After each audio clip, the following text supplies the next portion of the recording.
kana bara qulqulluu waaqayyo tokko ameen. Maqaa abbaa kan ilmaa kana bara qulqulluu waaqayyo tokko ameen.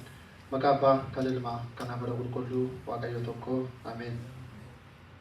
Kabajamoo abbaa keenyaa luba Saamu'eel akkasuma obbola tokko daakunoon ramooliin abbooliin qeerroof qarreen maatiin waaqayyoo ofii isaatii Kiristoos jedhamee isiniin immoo kiristaana kan taasisee maatiin waaqayyoo akkam bultanii akkam turtanii akkam ooltanii maqaan waaqayyoo abbaa keenyaa arras boris kan galateeffameef kan eebbifamee nuuf haa ta'u.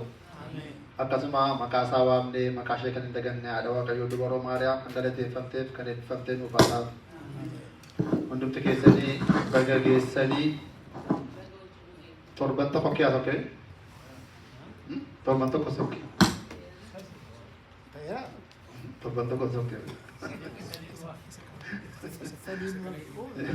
gara torban nama malee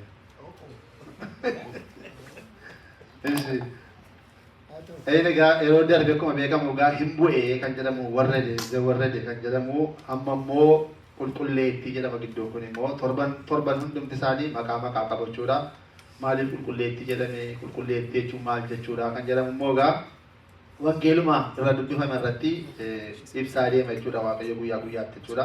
Akka nu kana barannuudhaa fi waaqayyo hunduma keenya nagaadhaan fayyaadhaan nu eegee kayyoonaan nu ga'e akkasuma sa'aatii keenya isaafis immoo akka nu eebbisu jaalala isaaf fedha isaa nuuf haa ta'u.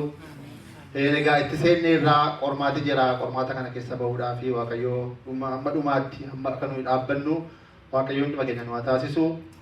Amma egaa akkuma beektan torban kana kabaroonis hin tsoomti hunduma tsoomaa sababa ta'eefi akkasuma ittiin galata waaqayyo kan jedhutu harka keenya rukuteen akkasumatti faarfanna jechuudha sagalee bichaadhaan faarfachuudhaaf maqaa abbaa ilmaa afur qulqulluu sadaa waaqa tokkootti amannee galata waaqayyo guyyaarraa eebbisee nuuf kenne galata waaqayyo guyyaarraa eebbisee nuuf kenne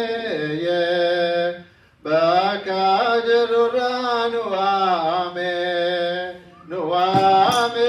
kaayyoon nu ga'e bakka jirurraa nu waame kaayyoon nu ga'e bakka jirurraa nu waame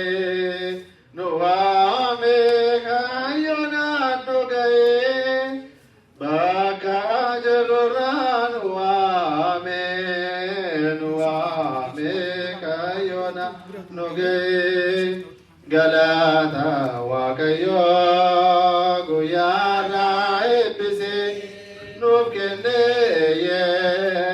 galata waaqayyo guyyaarraa eebbisee nuuf kenne bakka